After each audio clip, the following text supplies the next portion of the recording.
More now from the Middle East, and after a period of relative calm, the ongoing conflict between Israel and Gaza has erupted once more. Israel and Hamas have been exchanging rocket fire with deadly consequences over the past 24 hours or so. And Israel has also moved around 30,000 ground troops to its southern border ahead of a possible ground assault. For more on this, I'm joined now by Associate Professor Mark Baker from Monash University in Melbourne. Associate Professor, thanks for your time this afternoon. Firstly, what's led to this escalation at this time?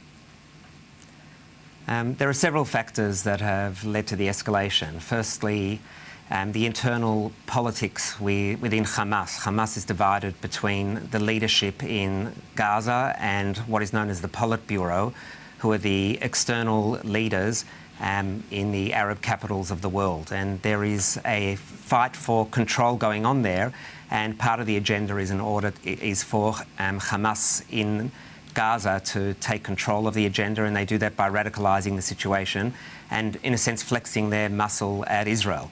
That's one factor. The other one would have to be the division between Hamas and Fatah, and Fatah is planning to take a pragmatic approach by going to the United Nations in order to get recognition for Palestinian statehood, and that would leave Hamas out of the equation. So Hamas is once again in line with that internal feud, attempting to flex its muscle by firing rockets at Israel.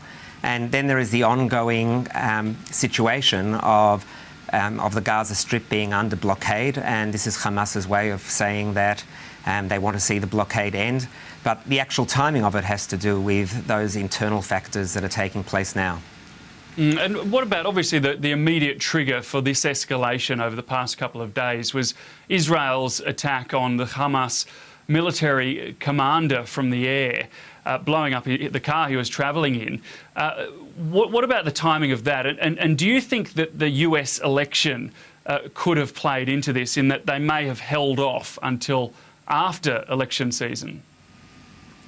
Look, I think the immediate trigger isn't Israel's targeted assassination of the military commander of Hamas. I think that the immediate trigger is that there have been 800 rockets that have been fired at Israel this year, and then in the last 2 weeks have intensified.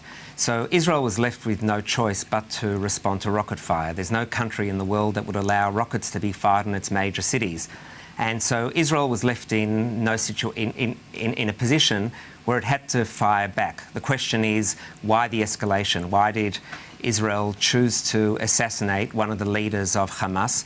And I think for Israel, it's about restoring its deterrence power in a region that is undergoing a major transition.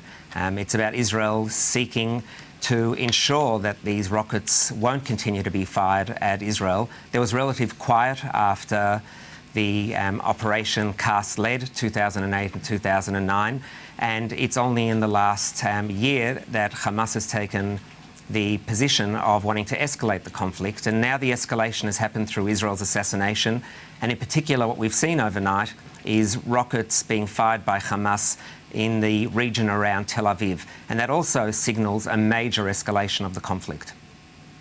What will countries like Egypt and other countries in the region, what role will they play in this conflict?